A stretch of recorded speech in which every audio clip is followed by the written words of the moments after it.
श्लोक संख्या 5 है, प्रथम मुंडक द्वितीय खंड से। जो पुरुष यज्ञ में आहुतियां देता है यथा समय, अनुशासन का पालन करता है, उसे सूर्य की किरणें वहां ले जाती हैं जहां देवताओं का एकमात्र स्वामी इंद्र निवास करता है। बात बहुत सीधी है। यज्ञ का अर्थ होता है अपने सारे कर्म, जो भी कुछ है मेरे पास, उसको मैं आहुति दे रहा हूं अपने परम लक्ष्य के प्रति। मेरा जो भी कुछ है वो उसका है, अपने लिए मैं कोई काम नहीं कर रहा। गीता में अर्जुन से कृष्ण कहते हैं कि तू सारे काम ऐसे कर जैसे यज्ञ कर रहा हो, और यज्ञ फिर कर्म नहीं माना जाता। सारे काम तू ऐसे कर जैसे तू यज्ञ कर रहा हो। क्या अर्थ है इसका? इसका अर्थ है निष्कामता। काम तो मैं कर रहा हूं पर अपने लिए नहीं कर रहा। जो कुछ था, आज का फल, आगे का फल, वो सब मैंने चढ़ा दिया।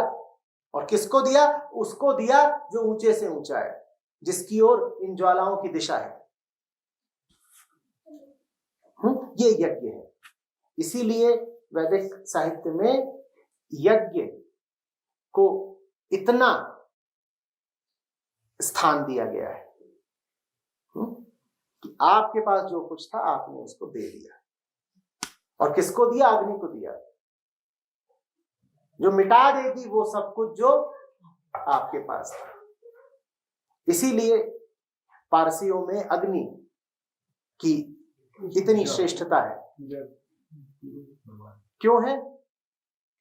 क्योंकि वो निर्मल कर देती है, साफ कर देती है, मिटा देती है। फिर कहा है कि जो अब लगातार इन ज्वालाओं को आहुतियां देता रहता है, उसे सूर्य की किरणें वहां ले जाती हैं जहां देवताओं का स्वामी इंद्र निवास करता है। अर्थात तुम्हारे मन को दैवीयता दे दी जाती है। जो कर्म ऐसे कर रहा है कि निष्कामता रहे, कर्म का लक्ष्य परमात्मा भर रहे, उसका मन स्वर्ग तुल्य जगह पर पहुंच जाता है। ये काव्यात्मक तरीका है कहने का कि उसे सूर्य की किरणें उठा के इंद्र के पास ले जाती हैं। तुम कहां रहते हो? तुम्हें ले जाया जाता है। तुम कौन हो? तुम कहां रहते हो? तुम वहां रहते हो जहां तुम्हारा मन है। तुम यहां बैठे हो, पर तुम यहां बैठे बैठे ख्याल आ गया अपने घर का, तो तुम कहां पहुंच गए? घर पहुंच गए ना। तो इसी तरह कहा गया है कि तुम्हें सूर्य की किरणें उठा के इंद्र के पास ले जाती हैं। अर्थात तुम्हारा मन देवताओं सा हो जाएगा। तुम्हारा शरीर नहीं उठ के पहुंच जाएगा वहां। क्या उठ के पहुंच जाएगा? मन देवताओं के घर पहुंच गया। मन जो उसमें मूल बात है, केंद्रीय बात है, वो है निष्कामता। तुम यज्ञ किए जाओ। तुम काम ऐसे नहीं करो कि मैंने काम किया और मुझे कुछ मिला। तुम काम ऐसे करो कि मैंने जो करा उसका फल मुझे चाहिए ही नहीं, मुझे करने भर से प्रयोजन था। यज्ञ करके कुछ पाते हो क्या? वापस जब लौटते हो जेब भरी हुई होती है? उल्टा होता है, जो था उसको दे और देते हो। और आम आदमी जब काम करता है और शाम को घर लौटता है तो जेब भर के लौटता है। तो यज्ञ में और आम कर्म में ये अंतर है। यज्ञ वो कर्म है जो कर्म है ही नहीं, जिसमें तुम काम पाने के लिए नहीं, गंवाने के लिए करते हो। मैं लगातार काम ऐसा करता जाऊं जो मुझे छोटा करे, जो मुझे हल्का करे, जो मुझे मेरे बोझ से, मेरी हस्ती से मुक्ति दिलाए। ऐसा काम यज्ञ कहलाता है। जो तुम पूरा आयोजन देखते हो कि बीच में वेदी है और उसमें से फिर ज्वालाएं हैं और समिधा डाली जा रही है, ये सिर्फ प्रतीक है। यज्ञ इसको नहीं कहते। कोई ये ना कहते कि यज्ञ का मतलब होता है आग जलाना और फिर उसमें घी इत्यादि डालना। ये यज्ञ नहीं है, ये यज्ञ का प्रतीक है। ये ऐसा है जैसे चुनाव चिन्ह। चुनाव चिन्ह थोड़ी प्रधानमंत्री बनता है कि बनता है? तो यज्ञ का चुनाव चिन्ह है क्या? आहुति, अग्नि, यज्ञ कुंड, वेदी, समिधा, ये सब क्या है? ये प्रतीक है, इनको यज्ञ मत मान लेना। यज्ञ का वास्तविक अर्थ है निष्काम कर्म। निष्काम कर्म, ठीक है।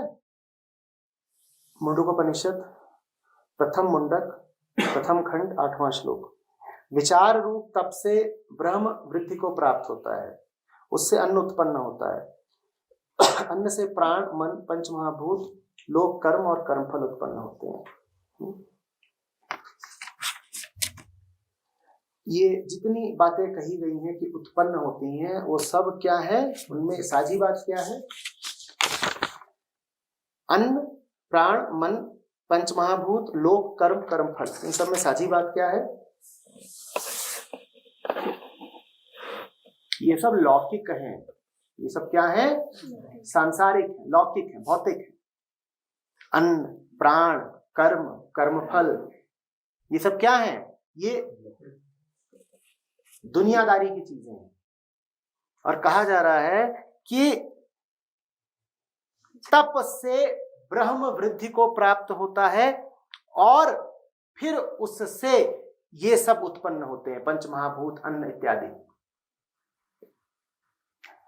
तप जब तुम करते हो तो तप का ताल्लुक होता है आत्मा से। तुम तप इस इच्छा से नहीं करते कि मुझे लौकिक वृद्धि मिलेगी। तुम इसलिए तप नहीं करते हो कि मेरा दुनिया में काम बन जाए, मेरे खेत खड़े हो जाए, मेरी इमारतें, मेरा व्यापार खड़ा हो जाए।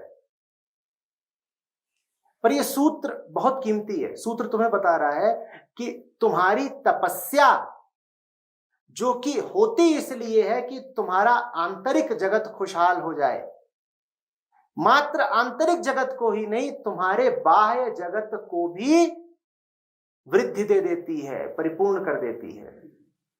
इसी बात को मैं इस तरीके से कहा करता हूं कि जिसके पास सत्य है वो संसार का भी बादशाह हो जाता है।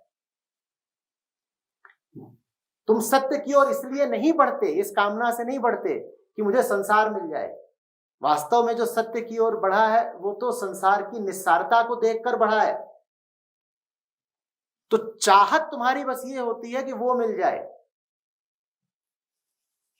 चाह तुम बस ये रहे हो कि मुझे वो मिल जाए। लेकिन फिर जादू होता है, एक सह उत्पाद की तरह, एक बाय प्रोडक्ट की तरह तुम्हें कुछ और भी मिलने लग जाता है। चाहा था तुमने ब्रह्म, और मिलने लग जाता है, अन्न भी मिलने लग जाता है, प्राण मिलने लग जाते हैं, मन मिलने लग जाता है, पंच महाभूत, समस्त लोक और कर्म और कर्मफल मिलने लग जाते हैं। ये तो बड़ी मजेदार बात हुई। जो दुनिया को चाहता है उसने तो पहले ही कह दिया मुझे ब्रह्म नहीं चाहिए। ब्रह्म तो चाहिए ही नहीं था, तो नहीं मिला, और दुनिया भी नहीं मिली, क्योंकि दुनिया गुलाम किसकी है? उसकी। दुनिया कहती है कि जब तेरा मेरे मालिक से कोई वास्ता नहीं तो मैं तेरे पास क्यों आऊं? तुम समझो, दुनिया किसकी दासी है? उसकी। और उसको छोड़ के जब तुम दुनिया की ओर चलते हो, परमात्मा को छोड़कर जब तुम दुनिया की ओर चलते हो, दुनिया मालूम है तुमसे क्या कहती है अंततः? क्या? जब तू मेरे बाप का नहीं हुआ तो तू मेरा क्या होगा? दुनिया भले ही अपनी चाल चलती हो, लेकिन दुनिया बिटिया किसकी है? दासी किसकी है? उसी की, परम की। तो जब तुम परम की उपेक्षा करके दुनिया के पास जाते हो, दुनिया कहती है तू मेरे बाप को छोड़ करके, मेरे बाप का अनादर करके मेरे पास आया, कुछ नहीं पाएगा मुझसे, भाग। और फिर दूसरे होते हैं जो तप करते हैं ब्रह्म की खातिर। उन्हें ब्रह्म तो मिलता ही मिलता है, और ब्रह्म के साथ साथ मुफ्त में दुनिया भी मिल जाती है। यही इस श्लोक का अभिप्राय है। तुम्हें अगर दुनिया में ठोकरें मिल रही हैं तो इससे क्या पता लग जाना चाहिए? कि तुम परम से दूर हो, क्योंकि दुनिया तो अंत में तुम्हें एक ही बात बोलेगी, तू मेरे बाप का हो जा, मैं तेरी हो जाऊंगी।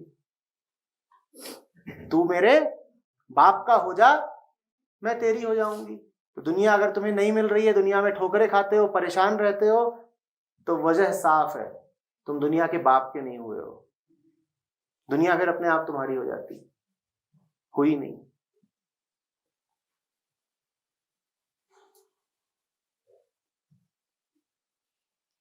हम्म